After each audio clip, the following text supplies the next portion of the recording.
प्रीयमाणो महात्मा वरं तदेहाद्य ददामि भूयः तवैव नाम्ना भवितायमग्निः शृङ्कां चैमामनेकरूपां ग्रहाणम्. तं प्रियमाणः महात्मा अब्रवीत. तो प्रसन्न झालेला महात्मा तम त्या शिष्याला काय म्हणाला? त्या महात्म्यानं म्हटलं, इह तव अद्य भूयः वरम ददामी. मी तुला आता तिथं काय करतो आहे, आणखीन एक आता एक वर देतो आहे. भूयः पुन्हा, भूया मी पुन्हा एक वर देतो आहे. तव एव नामना, तुझ्याच नावानं अयम अग्निही भविता, हा अग्नी तुझ्याच नावानं प्रसिद्ध होईल. नचिकेतसः किंवा नाचिकेतसः अशा तऱ्हेचा नचिकेतसः अशा नावानं तो प्रसिद्ध होईल. च इमाम अनेक रूपां शृंकां गृहाण. आणि तसंच इमाम शृंकां, ही तुला मी शृंकां रत्नमाला काय करतो आहे, अनेक रूपां इमाम, चित्र विचित्र अशा अनेक रूपांची ही रत्नमाला तुला मी ग्रहाण देतो आहे, ती स्वीकार कर. असं इथे म्हटलेलं आहे. शिष्याची नचिकेताची योग्यता पाहून तो प्रसन्न झालेला यम त्या महात्म्यानं काय म्हटलं, उदार बुद्धीचा यम आहे. त्यांना नचिकेताला चौथा वर आणखीन हा प्रसन्न होऊन दिलाय. अजून तिसरा वर द्यायचंच आहे, तर त्या आधी दुसऱ्या वराचा उपवर म्हणूया. आणखीन एक वर दिला की तुझ्याच म्हणजे नचिकेतसः या नावानं मी सांगितलेला हा अग्नी, की जे मी अग्नी विज्ञान सांगितलं तुला, ते तुझ्याच नावानं प्रसिद्धी पावेल. आणि शिवाय मी तुला अनेक रूपां शृंका, एक अर्थ आहे रत्नमयी माला, चित्रविचित्र रत्नांची माला आणि शब्दवती माला सही अर्थ. आणि शृंकाम याचा अर्थ कर्म मार्गानं मिळणारी सद्गती. शृंकाम या शब्दाचा एक अर्थ कर्म मार्गानं मिळणारी सद्गती, म्हणजे दक्षिण मार्ग आणि उत्तर मार्ग या दोन्ही मार्गाने प्राप्त होणार दिव्य फल तिला शृंकाम असं म्हणतात. अपुच्छिताम अशा कर्ममयी गतीचा स्वीकार कर असं म्हणलेलं आहे. भाषामध्ये शृंकाम या शब्दाचा अर्थ दिलेला आहे. अपुच्छिताम अशी कर्ममय गती, त्या गतीचं फल सद्गती. अनेक रूपां म्हणजे अनेक फलांचे हेतू असणाऱ्या अशा ह्या शृंकाम म्हणजे कर्म विज्ञानाचा तू स्वीकार कर, अंगीकार कर. म्हणजे अग्निविद्येच्या बरोबर त्यांनी कर्म विज्ञान त्यालाही तितकंच महत्व दिलेलं आहे. जी शास्त्रोक्त कर्म आहे आणि ती शास्त्रोक्त कर्म करून जी सद्गती मिळते त्या सद्गतीचंही महत्व यमधर्मांना वाटलेलं आहे. आणि जर मनुष्याने हे लोकांमध्ये शास्त्रोक्त कर्म व्यवस्थित केली असते जशी सांगितले तशी येतो, तर त्याला सद्गतीला तो जातो. आणि तशी सद्गती रूपी माला मी तुला देत आहे, कारण तू शास्त्रोक्त कर्म व्यवस्थित पालन करणार आहे. आणि हे आपण आधीच्या सगळ्या कथेमध्ये पाहिलेलं आहे की दान देताना सुद्धा तो शास्त्रोक्त कसं पाहत होता, आपलं पुत्र कर्तव्य बजावतानाही कसा शास्त्रोक्त वागत होता. ह्या त्याच्या प्रत्येक कृतीतून हे अभिव्यक्त झालेलं आहे की तो अगदी कर्म मार्गाने व्यवस्थित जात होता, कर्म मार्ग त्यानं व्यवस्थित हाताळला. आणि म्हणून त्याची ती सद्गती मी तुला देत आहे आणि तू तिचा स्वीकार कर असे त्याला म्हणलेलं आहे.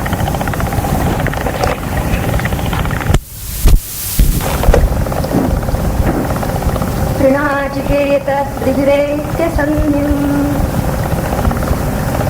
त्रिकर्म कृतरपि जन्म मृत्यु ब्रह्मजज्ञं देवमीत्यं विदित्वा नाचियो मां शान्तिमत्यन्तमेति. आधी अन्वय बघूया आपण. त्रिनाचिकेतः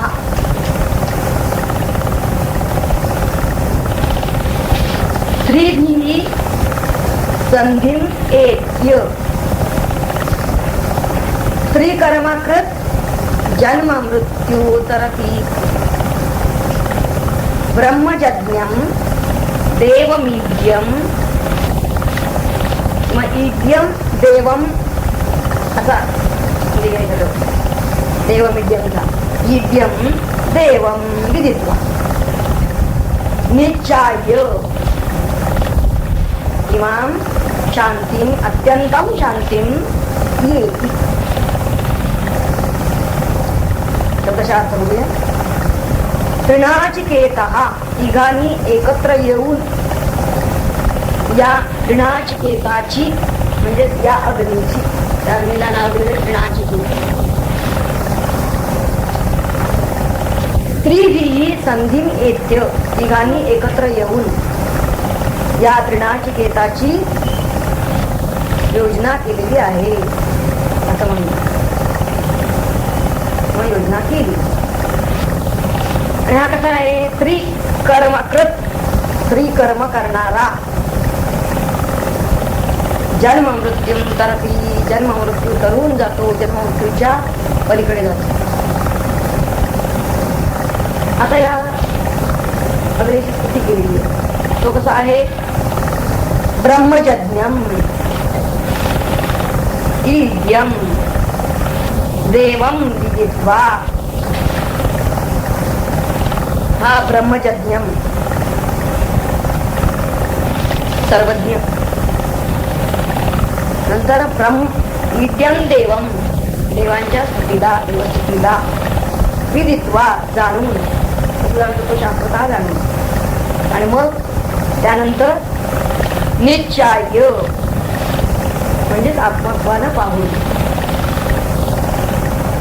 इमाम शांतीम अत्यंतम येती. या अत्यंत शांतीचा येती अनुभव होतो. या साक्षात शांतीला पूर्णतः प्राप्त होतो. ब्रह्मजज्ञम हिरण्यगर्भापासून झालेल्या सर्वज्ञ आणि देवम ईड्यम कुमार. ईड्यम म्हणजे स्तुत्य. ईड्य या शब्दाचा स्तुत्य. हिरण्यगर्भापासून झालेल्या अशा सर्वज्ञ आणि स्तुत्य अशा देवाला देवम विदित्वा देवाला जाणून माम शांतीम अत्यंतम येते. या साक्षात शांतीला प्राप्त होतो, पूर्णतः प्राप्त होतो.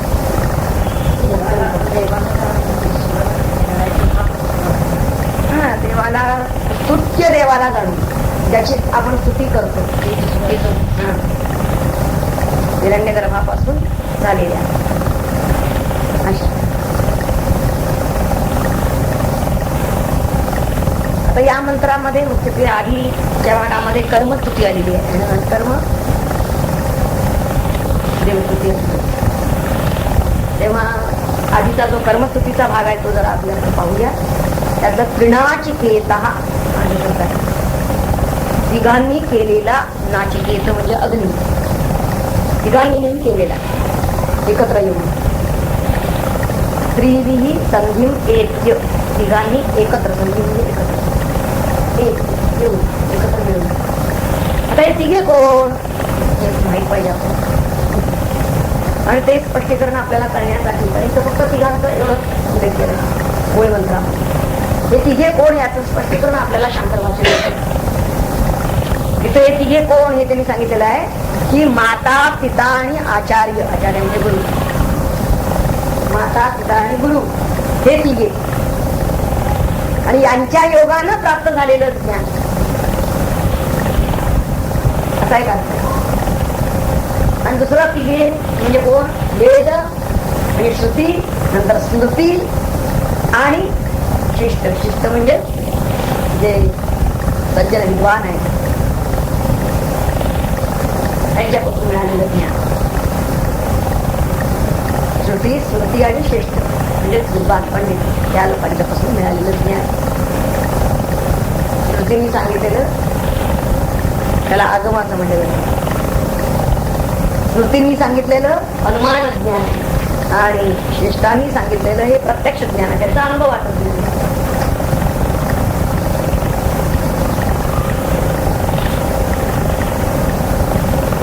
असं म्हणतो ते शास्त्र प्रतीती, गुरु प्रतीती आणि आत्मप्रतीती.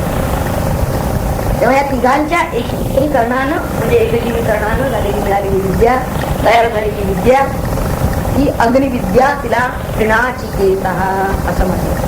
हीच शुद्ध विद्या आहे. आणि ही विद्या प्राप्त करून ज्यानं घेतलेली आहे त्या घेणाऱ्याची 3 कर्म पुढे त्यांनी सांगितले आहे. तो कसा असतो? 3 कर्म करणारा आहे. त्रिकर्म आधी त्यानं ही विद्या प्राप्त करून घेतली पाहिजे अग्निविद्या, आणि मग 3 कर्म केली पाहिजे. कोणती 3 कर्म? त्याबद्दलही शंकराचार्य आपल्याला सांगतात की यज्ञ, दान आणि तप ही 3 कर्म आहे. त्याचा भगवद्गीतेमध्ये पदोपदी उल्लेख आलेला आहे. यज्ञ, दान, तप कर्म न त्याज्यम कार्यमेव तत् असं म्हणलं. तेव्हा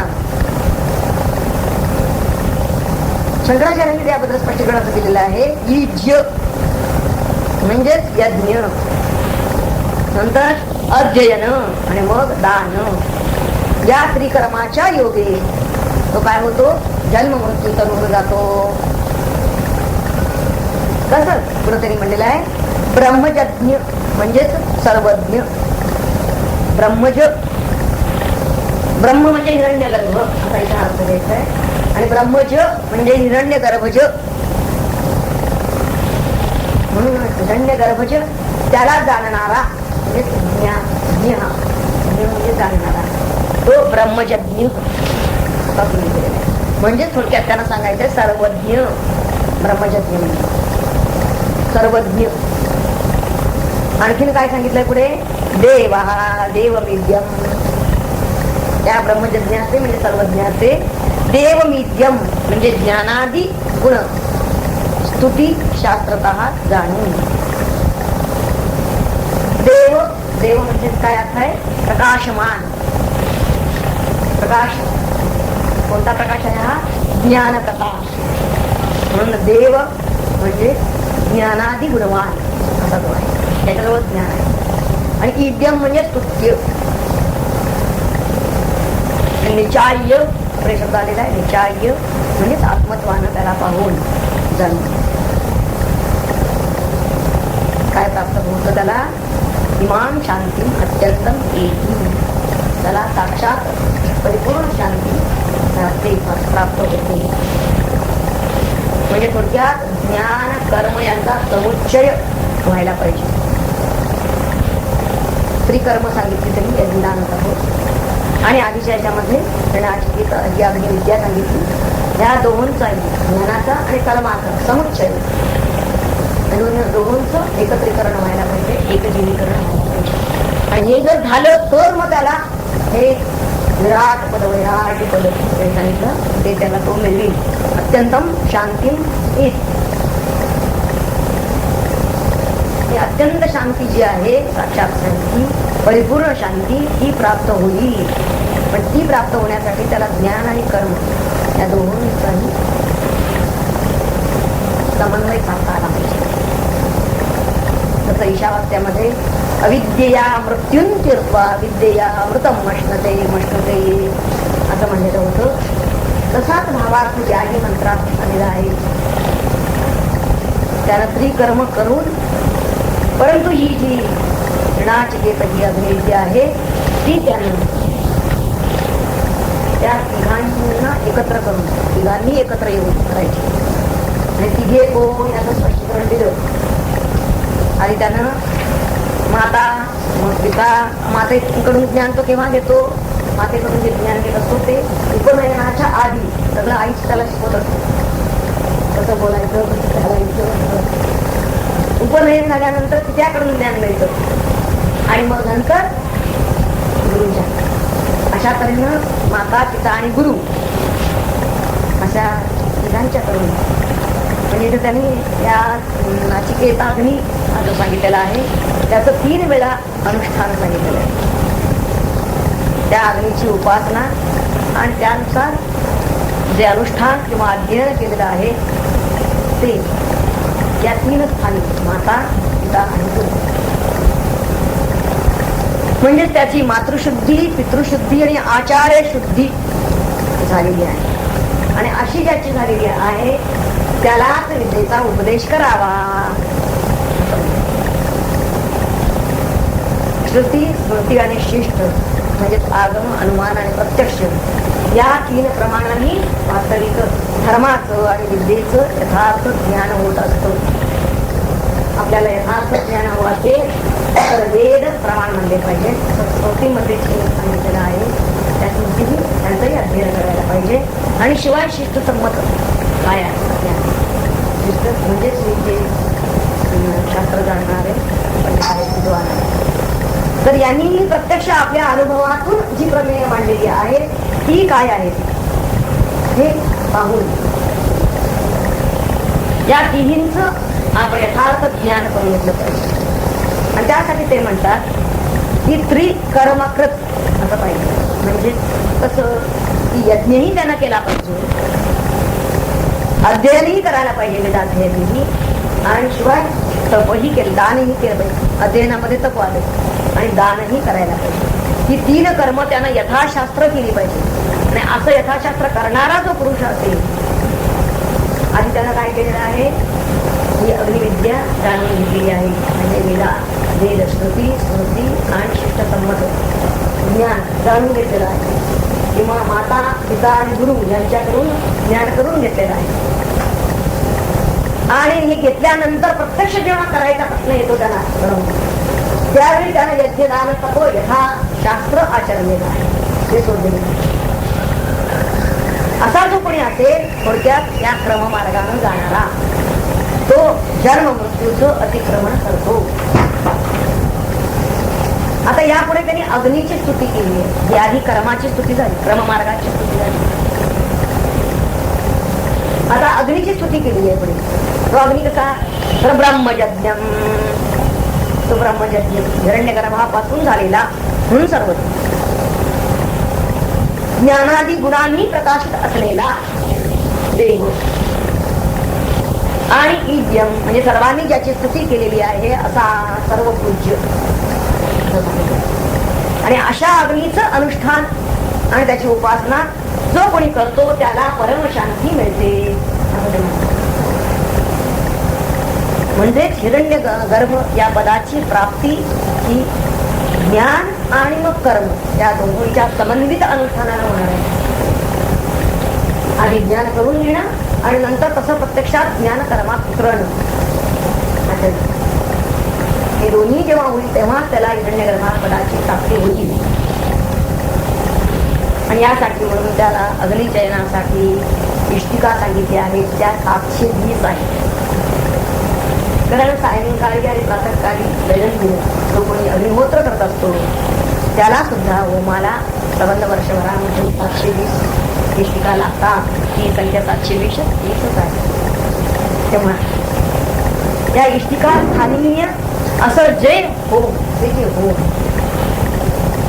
त्यांनी मी अग्नीची उपासना केली आहे असं ध्यान आणि कर्म त्यानुसार करणारा असा जो कोणी असेल त्यालाच या हिरण्य गर्भ पदाची, या वैराज पदाची, या परमशांतीची प्राप्ती होईल.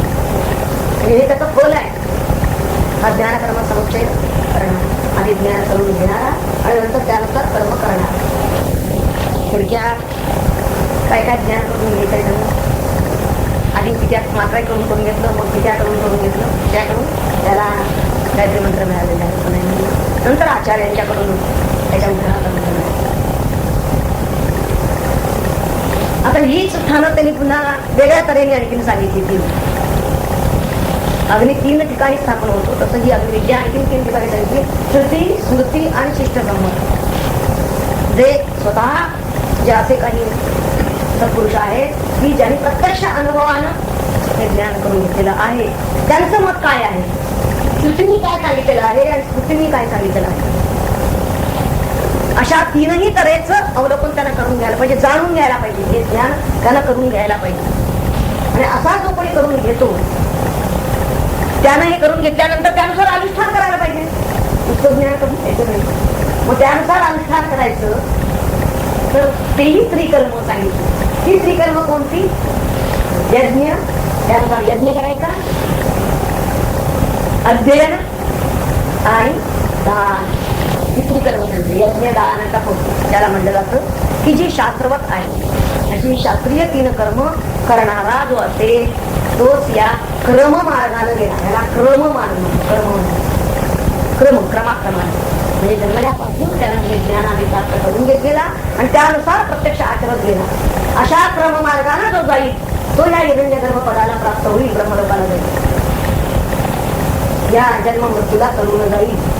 ब्रह्मलोकाला जो गेलेला आहे त्याला मृत्यू सांगितली आहे. पण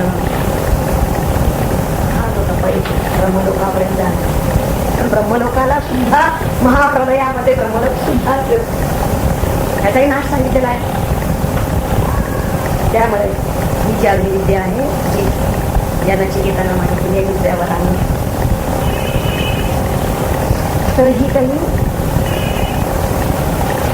पूर्णतः धर्ममरण परंपरा किंवा त्याला आत्मविद्या मिळणारी नाही. या अग्निविद्येनं तो ब्रह्मलोकापर्यंत पोहोचला. पण या संपूर्ण लोकातूनच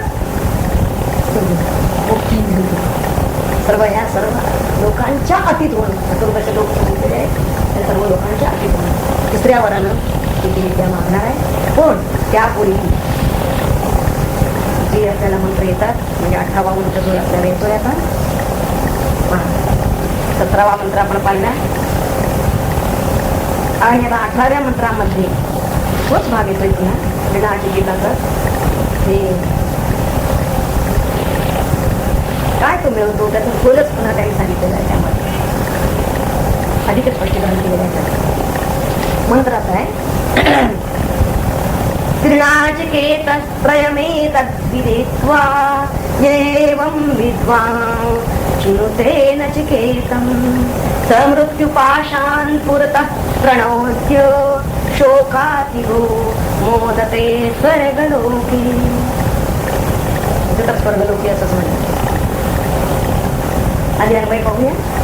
त्रिनाचिकेतः एतत् त्रयं विदित्वा यः एवं विद्वान् नाचिकेतं चिनुते. नाचिकेतं नचिकेत नावानं असलेला अग्नी सहा पुरतः मृत्युपाशान् प्रणोद्य त्याग करून शोकातिगः स्वर्गलोके मोदते. मला आनंद प्राप्त होतो आहे. अर्थ पाहूया शब्दार्थ. त्रिनाचिकेतः एतत् हे त्रिनाचिकेत त्रय हे काय विदित्वा जाणून.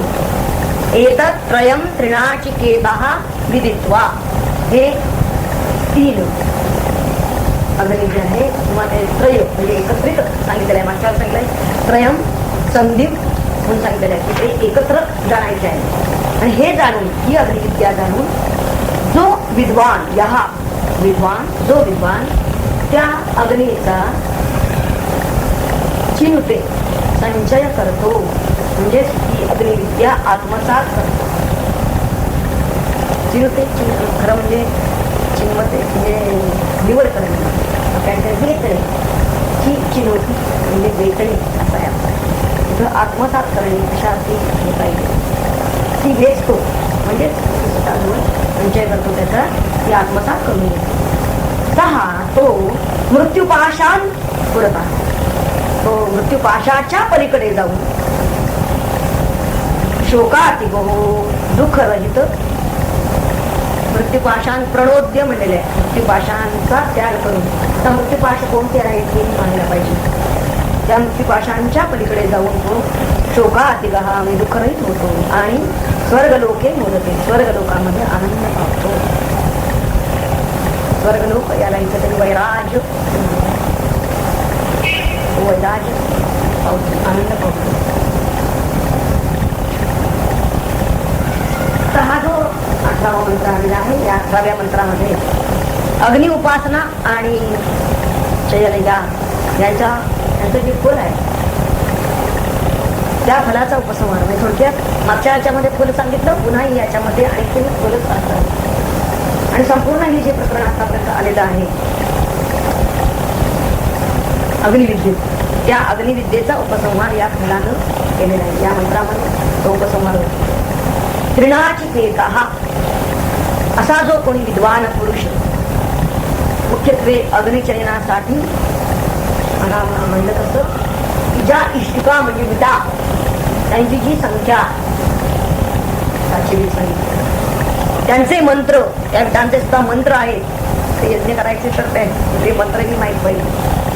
आणि ती इष्टिका जिथं उपधान जिथं स्थापन करायचे तो प्रकार हे सगळं जाणून घ्यायचं. त्या अग्निविद्येमध्ये त्या किती विटा लागतात, 720 विटा लागतात. त्या 720 विटा कोणत्या पद्धतीच्या, त्यांचं मंत्र काय, त्या कुठं कुठं स्थापन करायच्या असतात, हे सगळं त्यांना जाणून घेतलं पाहिजे आधी त्या अग्निविद्येमध्ये. आणि मग या नाचिकेत अग्नीचं शयन रूप याग त्यानं करायचा, हा यज्ञ त्यानं करायचा. आणि नुसताच यज्ञ नाही तर त्याबरोबर उपासनाही सांगितलेली आहे.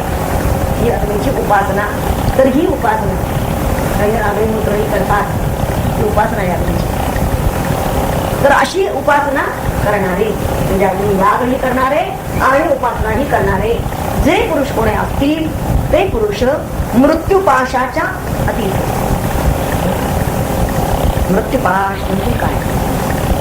अज्ञान हा एक मृत्युपाश आहे, अधर्म हा मृत्युपाश आहे.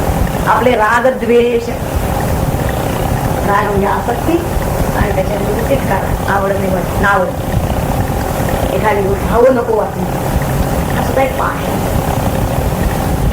तेव्हा रागद्वेषादी रूप मृत्यू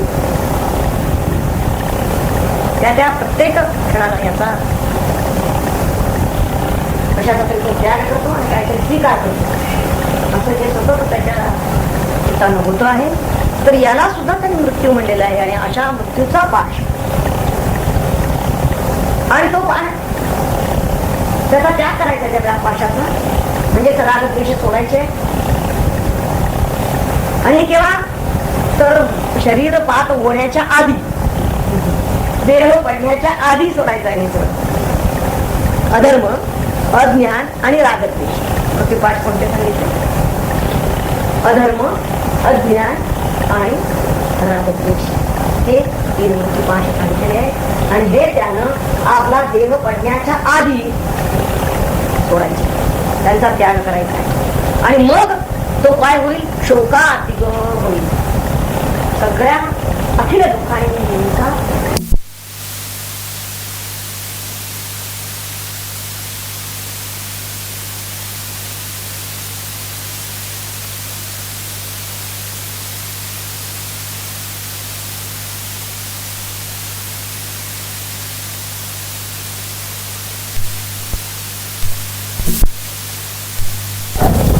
तू मला त्यातून सोड, म्हणजे कोशातून, त्या ऋणातून. कारण तुला 3 वर मी द्यायचे आहे, ते ऋण आहे, तेव्हा तू मला त्यातून सोड. संपूर्ण सगळा त्या मंत्राचा भावार्थ काय होतो पहा. पत्र म्हणजे या बाबतीत देवानी सुद्धा पूर्वी चिकित्सा केली, परंतु ते सहजासहजी करण्यासारखं हा सूक्ष्म धर्म आहे. म्हणून हे नचिकेता दुसरा कोणताही वर मागून घे, तू मला संकटात टाकू नको, मला यातून सोड, असं धर्म म्हणतात. आता देवांनी सुद्धा ह्या आत्मविद्या प्राप्तीसाठी पूर्वी प्रयत्न केले, पण त्यांनाही हे ब्रह्मज्ञान झालं नाही. तेव्हा हे सहजासहजी सामान्य लोकांना कळण्यासारखं नव्हतं. म्हणून तू हा मार्ग सोड असं नचिकेताला यमधर्म म्हणतात. कारण हा अत्यंत सूक्ष्म असा धर्म आहे. दुसरा कोणताही वर मागून घे, मी तुला 3 वर देतो असं म्हणलं होतं. तेव्हा त्या वचनाची पूर्तता करण्यासाठी म्हणून तू जे काही मागशील ते मला देणं भाग आहे. हो, मी तुझ्या ऋणानं या बाबतीत बांधला गेलेलो आहे. जसं एखादा धनको त्या रणकोच्या अनपटीला जर बसला तर संकटात पडतो, त्याप्रमाणे माझी अवस्था झालेली आहे, मी अडचणीत आहे. तेव्हा तू मला या संकटातून सोडव आणि दुसऱ्याला द्यायला अवघड न वाटण्याजोगी गोष्ट माग असं सांगायचं. तू हा तुझा हस्त सोड, मलाही ऋणमुक्त कर. हा यमधर्म इथं नचिकेताची मुळातच असा या श्लोका मंत्रापासून तो परीक्षा घ्यायला गेला. म्हणजे त्याची कुंता हलवून बघणे म्हणतात ना, तसं आहे की त्याला ब्रह्मज्ञानच पाहिजे का, न अन्य याच्याहून दुसरं नको, अशी ब्रह्मज्ञानाविषयी आधी त्याची दृढ श्रद्धा आहे का, हेच मला हवं आहे, अन्य काही नको असं तो म्हणतो आहे का, हे त्याला आधी पाहायचं. या पहिल्या मंत्रामध्ये या आताच्या त्यांनी हे पाहणार आहे. दुसरावर मागून घे असं जरी मुद्दा म्हणलं असलं तरी त्यांना खरं अपेक्षित काय आहे, खरोखर हा जर ब्रह्मज्ञानाचा अधिकारी असेल तर तो नक्की म्हणेल की मला हाच वर पाहिजे, मला दुसरं काही नको. तेव्हा नचिकेताचं अपेक्षित उत्तर त्यांना असं आहे, असं यावं असं वाटतं आहे. कुठल्याही सद्गुरूंना असंच वाटेल, पण प्रत्यक्षात तो काय म्हणतो हे त्यांना पाहिजे. आता या मंत्रामध्ये त्यांनी जे म्हणलेलं आहे, देवही देव हा शब्द वापरलेला आहे, तर त्यांचा उल्लेख इथं कशासाठी केलेला आहे त्यांनी, देव याचा अर्थ काय आहे, प्रकाशमान वगैरे. आणि हे जे दिव्य पुरुष असतात स्वर्गात राहणारे त्यांना देव असं म्हणतात. हे दिव्य पुरुष त्यांचा उल्लेख का केला, तर सामान्य माणसांच्या पेक्षा सुद्धा त्यांच्या ठिकाणी बौद्धिक आणि मानसिक सामर्थ्य जास्त असतं. पुन्हा ती क्षमता त्यांच्याजवळ असतेच, आणि शिवाय विवेक करण्याची क्षमता ती सुद्धा त्यांच्याजवळ अधिक आहे, आणि आयुर्मर्यादा सुद्धा त्यांची जास्त आहे मनुष्यांपेक्षा. म्हणजे आत्मस्वरूपाच्या बाबतीमध्ये वास्तविक जास्तीत जास्त प्रयत्न करण्याची त्यांच्याजवळ क्षमता आहे. ते करतात की नाही हा बघायचा. पण असे देव सुद्धा अजून या आत्मस्वरूपाच्या बाबतीत अंतिम निर्णयापर्यंत आलेले नाही असं विधान करून टाकले. त्यांनाही अजून संशय आहे. इतकंच काय, मोठमोठ्या पंडितांना सुद्धा हा अनाकलनीय आहे. कारण का, कारण हा अत्यंत आत्मा सूक्ष्म आहे आणि दूरज्ञेय आहे. तेव्हा ज्या गोष्टीचं फळ मुळात संशयित आहे, अनेकांनी प्रयत्न करून सुद्धा त्यांना संशयच आहे, आणि मुळातच ते अत्यंत सूक्ष्म आहे, दुर्ज्ञेय आहे, तर ज्याचं फळ संशयित असा वर मागायचं कशाला, आपण मिळेल की नाही असं ज्याबद्दल वाटतं आहे, तो वर मागण्यापेक्षा त्या नचिकेताला त्याने यमधर्माने सुचवलं की तू त्यापेक्षा दुसरा तरी वर माग. आता नचिकेताने यावर जे उत्तर दिलेलं आहे ते अत्यंत त्यांचं मार्मिक उत्तर आहे. कारण एक वेळ असं असतं की आत्मज्ञानी गुरु मिळणं एक वेळ सोपं आहे, तितकं कठीण नाही, परंतु त्या आत्मज्ञानाची खरी जिज्ञासा असणारा शिष्य मिळणं फार कठीण आहे. नचिकेताच्या रूपानं इथं उपनिषदकारांना आपल्या हात आदर्श उभा करायचा की आत्मज्ञानाचा जिज्ञासू कसा असावा. आपल्याला सर्वांना उपनिषद जे शिकायला होतात त्यांना आत्मज्ञानाची जिज्ञासा आहे म्हणूनच येतात. पण आपण पाहिलं होतं की आपल्याकडे 80 लोकांची भेट असून सुद्धा 10 याचे कारण काय आहे, आत्मज्ञानाची जिज्ञासा असणार आहे, तीव्र जिज्ञासा असणार आहे, फार वेगळा आहे, कठीण आहे. तेव्हा आदर्श आत्मजिज्ञासू कसा हे जर पाहायचं असेल, किंबहुना आपल्या पुढे एक आदर्श उदाहरण म्हणून नचिकेता त्यांनी उभा केलेला आहे उपनिषदकारांनी, असं म्हणायला हरकत नाही. आपण स्वतःला इथून पुढे आता त्या नचिकेताप्रमाणे पाठायला सुरू करायचं, परीक्षण आपल्या आपण करायचंय. याच्यासारखा दुसरा वर कोणताही असणार नाही असं नचिकेता म्हणतोय. कारण का, कारण सर्व वरांच्या पासून मिळणारी फळं जी आहेत ती फळं एक तर नाशवंत आहेत आणि परिमित आहे, मर्यादित आहे. आणि शिवाय प्रत्यक्ष देव सुद्धा जर या आत्मस्वरूपाच्या बाबतीमध्ये अंतिम निर्णयाला जाऊ शकत नाही, त्यांनाही जर आकलन होऊ शकत नाहीये, पंडितांना सुद्धा जर हे दुर्ज्ञेय आहे, तर मग हे समजावून द्यायला दुसरं कोण उरलं, आपल्यासारखा पंडित दुसरा शोधूनही मला जगात सापडणार नाही असं त्याला म्हणायचं. तेव्हा आत्म्याचं ज्ञान झाल्याशिवाय परम पुरुषार्थ रूप मोक्ष श्रेयस ते मिळणं कठीण आहे, आणि तेच ज्याला हवं आहे असा तो नचिकेता म्हणतो आहे की मला याहून दुसरा वर नको. आता यमानं त्याची ही जिज्ञासा किती शुद्ध आहे, किती तीव्र आहे. शुद्ध आणि तीव्र दोन गोष्टी पाहिजे जिज्ञासामध्ये. तेही असो देत आणि हेही असो देत असं म्हणणारा तो नाही. असं दोन्ही दर्डीवर पाय ठेवणारा त्याची शुद्ध नाही. मी तुला हाळी ही वर देतो असं जर तुम्ही म्हणलं तर त्याला म्हणलं की नाही हात पाहिजे. आणि तीव्र का? कारण त्याला आत्ताच म्हणजे आता साक्षात सद्गुरू एकदा आपल्याला भेटल्यानंतर कोणी सांगावं कोणाचा आयुष्य किती आहे आणि काय, लवकरात लवकर त्यांची कृपा आपल्यावर कशी होईल यासाठी प्रयत्न करणं, यासाठी त्यानं सतर्क असणं, तत्पर असणं हे महत्वाचं आहे. म्हणून त्यासाठी लवकरात लवकर तिथं तीव्रता दिसून येते. आणि अशी शीघ्रता त्याला जेव्हा असते त्याच वेळी तो त्वरेनं प्रयत्न करत असतो. अशी तीव्रता आत्मजिज्ञासेबद्दल तीव्रता उत्कटतात. नचिकेताच्या ठिकाणी हे दोन्ही नाही.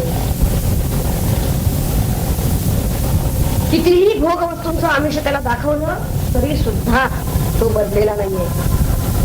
तेव्हा आणखा आपल्याला हे मार्गदर्शन होतं त्यातूनच की जोपर्यंत साधकाच्या ठिकाणी विषय वस्तूंच्या भ्रामक मोहापासून, विषय वस्तूंबद्दलचा मोह जो असतो तो भ्रामक आणि काळच टिकतो. आपण हा अनुभव घेत असतो की त्या वस्तू आपल्याला मोह पाडतात, परंतु तो मोह फक्त थोडा काळ असतो, नंतर आपोआप आपला आग्रह होतो.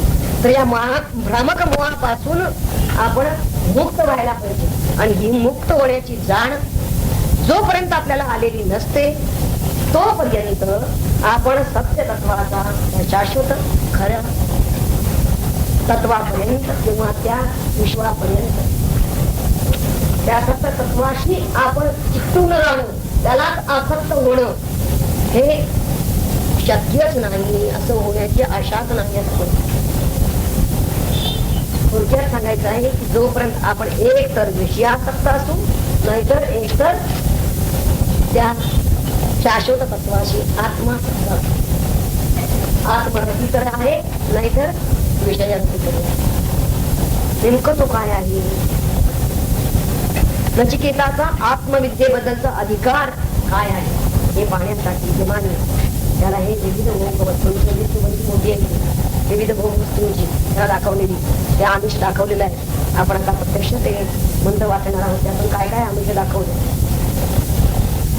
शंकराचार्यांनी त्याची जी वैराग्यशील वृत्ती आहे, मनोवृत्ती आहे, त्या मनोवृत्तीचं आपल्या भाषणामध्ये इतकं सुंदर वर्णन केलेलं आहे की कितीही आमिष दाखवली तरी सुद्धा मृत्यूना एष प्रलोभ्यमान अपि नचिकेता, मृत्यूनं कितीही प्रलोभन दाखवली त्यांना तरी सुद्धा हा नचिकेता महालद्वत् अक्षोभ्य, म्हणजे एखाद्या विशाल महा सरोवराप्रमाणे शांत होता. अक्षोभ्य सरोवरात त्या अजिबात तरंग निर्माण झालेली, तरंग शांत, त्याची चित्तवृत्ती ही क्षोभित झाली नाही.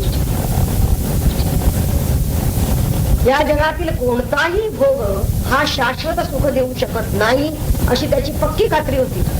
आणि म्हणूनच इहलोकीचे भोग जे आज आहेत त्यांचं क्षणभंगत्व कसं आहे तर ते आज आहेत पण उद्या नाही, म्हणजे आजच्या सारखे उद्या नाही. दोन्ही करेल क्षणिकता कसं, त्यामध्ये पालट कसं. तेव्हा आणखीन एक आहे, नुसतेच ते क्षणिक आहे तसं नाही, तर त्यामुळे आपली हानी काय होते तर ते आपली इंद्रिय, त्यांची शक्ती, त्यांचं तेज क्षीण करत जातात. ते कितीही जरी आपल्याला आयुष्य मिळालं तरी सुद्धा ते अल्पच ठरेल. कितीही भोग भोगले तरी सुद्धा त्यांची हाव आणखी वाढत जाते. इंद्रियांची हाव विषय भोगण्यासाठी वाढत जाते. आता वित्त हा एक भाग, त्याचाही आमिष दाखवलेला आहे त्याला मंत्रामध्ये. 22व्या मंत्रापासून हे सगळे आमिष येतात.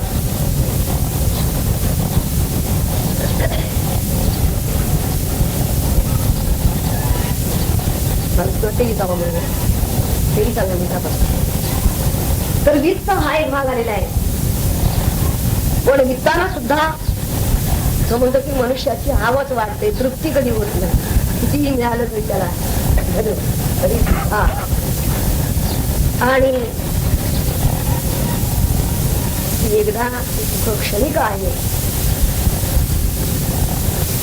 इतकंच काय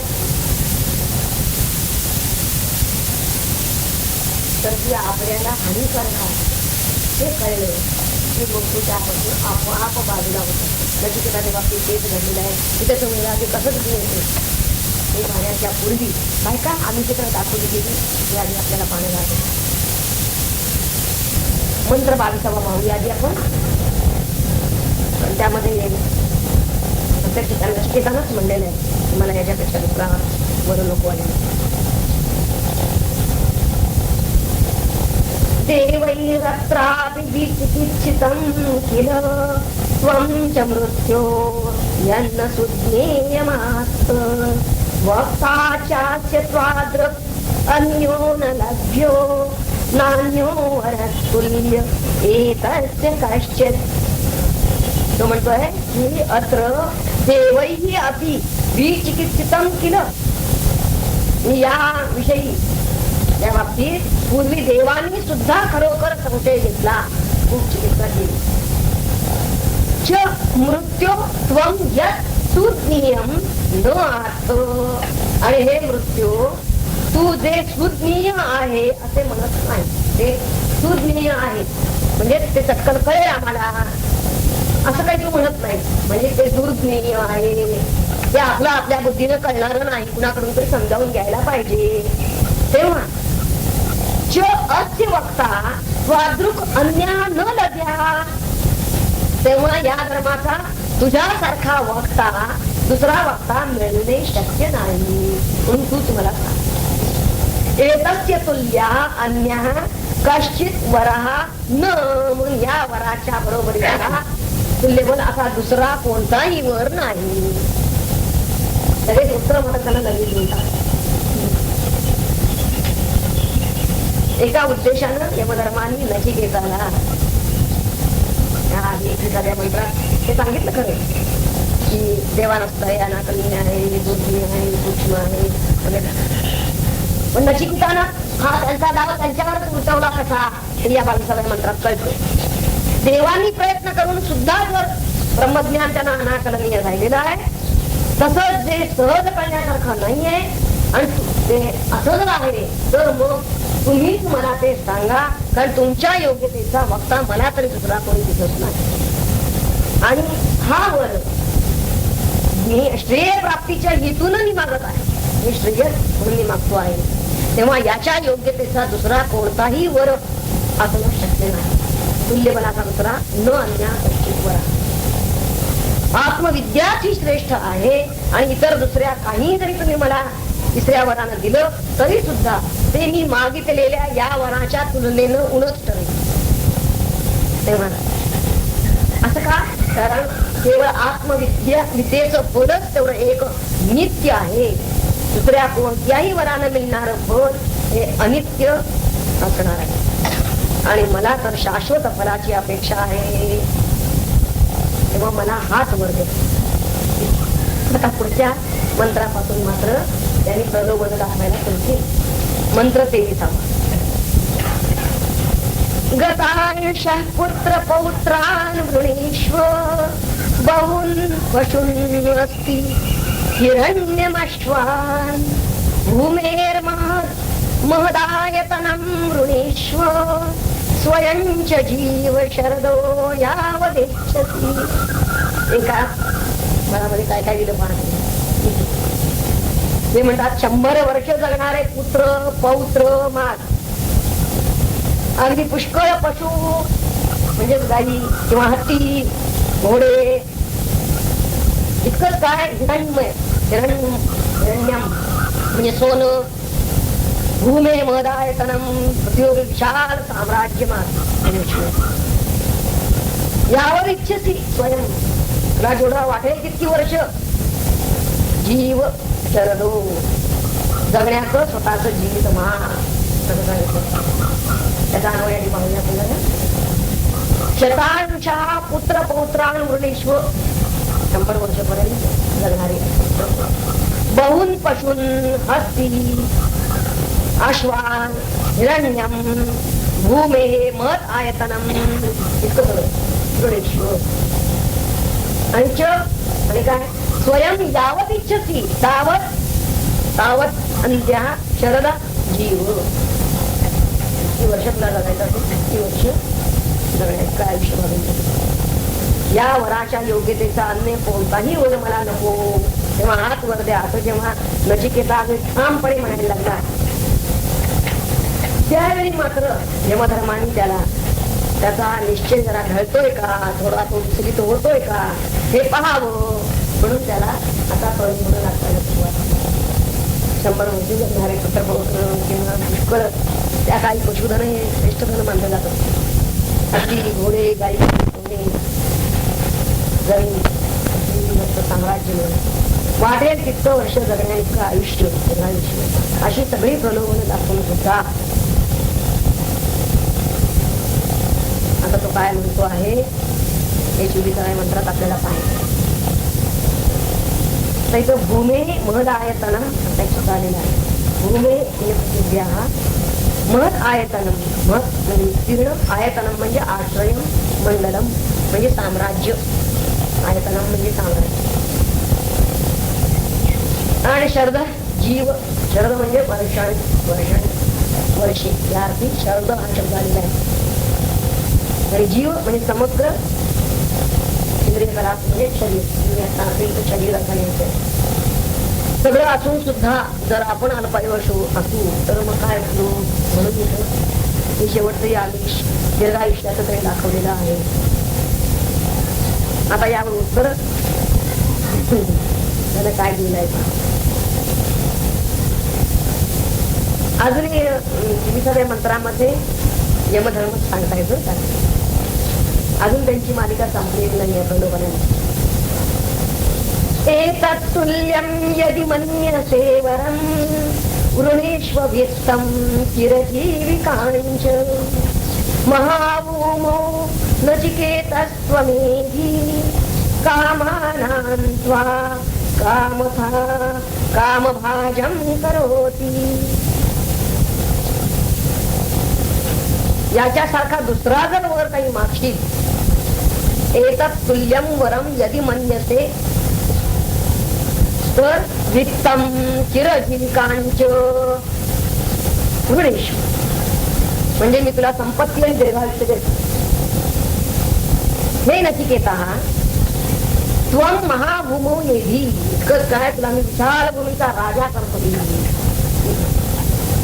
आणि त्वं कामानां तुझ्या ज्या काही इच्छा असतील त्वं कामभाजम करोमी कामानां कामभाजम करोमी म्हणजे इच्छावानांना तृप्त करणारा असा तुला नाही करून टाक. नुसतं तुझ्या इच्छा तृप्त तुला तो नाही तर इतरांच्याही इच्छा तृप्त करणारा तो होशील. नचिकेतांना पुन्हा त्यांनी सांगितलेलं आहे की तू दुसरा वर माग की तुला अगदी धन विष्ट म्हणजे धन पैसे धन म्हणजे सगळं आलं सोने रत्न पैसे इतर सगळं दीर्घायुष्य दिलं आणि साम्राज्य दिलं. इतकंच काय सर्व लोकांची इच्छा तू पूर्ण करू शकशील असाही तुला वर देतो. कारण का कारण मी सत्य संकल्प देव आहे. पण नचिकेताची शांत आणि स्थिर जी आहे ती अजूनही जळलेली नाही. तो अजिबात विचलित झालेला नाही. यमधर्म त्याला आणखीन प्रलोभन दाखवत आहे. पण ही दाखवत असताना उपनिषदकारांनी त्यातून एक निश्चितपणा ठेवलेला आहे त्याचा तो या 25व्या मंत्रामध्ये आपण पाहणार.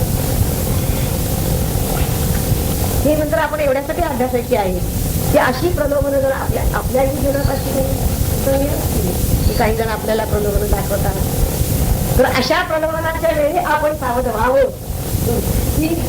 ही प्रलोभन आहेत एवढं तरी आपल्याला कळावं. यासाठी हे मंत्र आपण अभ्यासायचे. ये कामा दुर्लभा मर्त्य लोके सर्वान् कामान् चंदनं चंदता प्रार्थयस्व. इमा रामा सरथा सूर्या नहीं दृशालंबनीया मनुष्यै आर्यर्मप्रप्तारि परिचारयस्व नचिकेतो मरणं महानुप्राक्षी. त्यांनी त्याला म्हणलेलं आहे, आधी अन्वय पहा. मर्त्य लोके ये कामाः दुर्लभाः. या मर्त्य लोकांमध्ये ज्या ज्या कामाः म्हणजे कमनीय वस्तू दुर्लभ आहेत त्या तान सर्वान कामान त्या सर्व कामना छंदतः प्रार्थयस्व त्या सर्व स्वेच्छेनं भोग. छंदतः तुला जसा हव्यात तशा तू भोग. आता त्या साधारणतः कोणत्या कोणत्या त्यांना ज्या वाटल्या सरथा चतुर्या इमा रामा दिव्य रथात बसलेल्या दिव्य वाद्ये वाजवणाऱ्या सरथा चतुर्या कोण रामा म्हणजे पुरुषांना रमवण्यात यशनात असणाऱ्या इमाहा या अप्सरा दिव्य अप्सरा यांचा तू अंगीकार करू. ईदृशाः अशा तऱ्हेच्या या अप्सरा मनुष्यही न लावणीय. माणसांना अशा तऱ्हेच्या अप्सरा या वास्तविक मिळत नाही.